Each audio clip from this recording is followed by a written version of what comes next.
Good morning, students. Today we're going to talk about this chapter, some natural phenomena.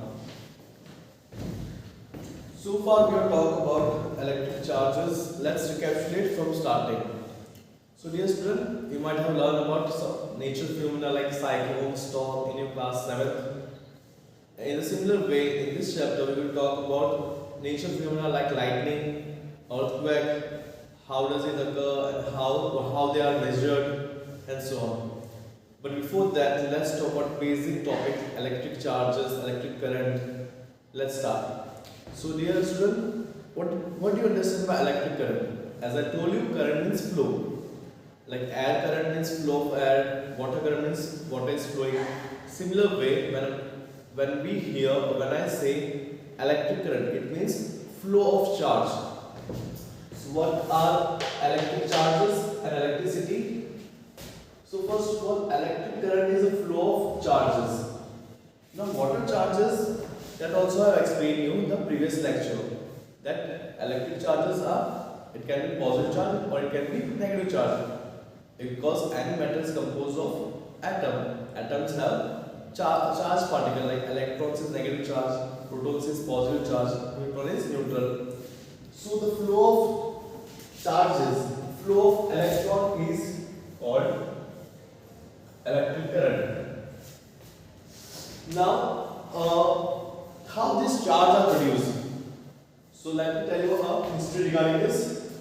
Thales, a Greek philosopher, he actually did an experiment and he found out that amber, a kind of gum, when it is rubbed with wool, it gets strange property. So amber is a kind of material which when rubbed with wool, it gets a strange property that it attracts bits of paper, dry leaves. Actually, it gets charged. So I have explained you regarding this topic in a previous lecture. So when the two things are rubbed, okay, so they may produce charge which are equal and opposite. One get positive charge, other get negative charge. So it was a Greek philosopher Thales who actually found out that when amber is rubbed with wool, it develops a strange property due to which it attracts tiny bits of dry paper, dry straw and dry bits of leaves towards itself. And later on, Dr. Gilbert find out that it is not only this combination of amber and wool, but many other combinations also have, we can say, acquire same property. So first, initially Thales did experiment that he rubbed the amber with wool and found out that it get a charge property. It attracts, we can say, piece of papers. But Dr. Gilbert found out that it was not only the combination of amber and wool, but many other combinations like ebonite rod and cat skin, glass rod and silk, sealing wax and wool. These also have similar property. When they rub with each other, they acquire the property of electric charge and they attract the dry leaves and paper. So this was about us, we can say, previous history. And let's talk about charge. So positive charge attract negative charge, and these charge are nothing but electrons and protons. They don't have different kind of things. They just have electron protons. Every matter is composed of atom, and atoms have electrons and protons. So when they are rubbed with each other, either the electron may lost or the electrons are added, due to which the body gets charged. If the electrons are, we can say, loose, so the body gets positive charge. If electrons are added, it gets negative charge. In this way, they acquire the property of charge, and this charge are electrostatic charge. Now, the substance which acquire the strange property of attraction was said to be charge.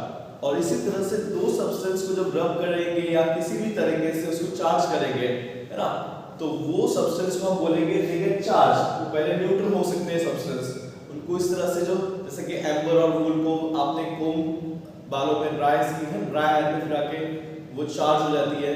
काफी सारी चीज तो आप woollen clothes पहनते हो winter में, वो निकालते वक्त वो बॉडी में से एक चार्ज लगता है. इट गेट रब with your skin and it get charge. Body के ऊपर एक चार्ज होता है, वुलन स्किन के ऊपर वुलन क्लोथ पे चार्ज आता है. इसी तरह से they get charge with electricity. तो उसको हम कहेंगे इलेक्ट्रिफाइड हो गए या चार्ज हो गए. So the substance which acquired the strange property of attraction charged with electricity or electrified. And this phenomena is called electricity. The phenomena due to which a suitable combination of bodies on rubbing get electrified is called electricity. Now obviously we all know that there are two kinds of charges, positive charge and negative charge. Positive charge attract negative charge and negative charge attract positive charge. But the same, like similar charges, like charges repel each other. Positive will repel with positive, negative repels negative. So unlike charge have attraction among them, and we can say like charge have repel. We can say they repel each from each other. So this is the basic thing, and this is called electrostatic charge. Now transfer of charge, which we will talk about how they are how we can say like charge is transfer. So from a charged body to an uncharged body, and obviously when we are talking about charge of electrons, there should be a conductor body which should conduct the electrons, which should conduct the charged particle. So transfer of charge, electric charge can be transferred from a charged body to metal conductor or any other conductor. A body also is a good conductor. So charged body can be transferred. Charge can be transferred from a charged body to an uncharged body. That's called transfer of charge. In this process of transfer of charge, it can be done by friction, by rubbing. It can be done by conduction, by keeping in contact, or it can be done by induction, by keeping close, which we have talked about it thoroughly. That the charge can be transferred by friction, that is by rubbing, or it can be charged by conduction, by keeping in contact, or it can be charged by keeping in close with the normal body. That's called induction. And yeah, electroscope. Electroscope is a device which is used to detect or measure the electric charge. So it is a device which can detect the electric charge, whether a body is charged or not. So there is a device called electroscope which can identify or detect the presence of charge. So this was about the initial topic, and the next lecture we are going to discuss about the different topics of electric charge and lightning, etc. I hope you understood.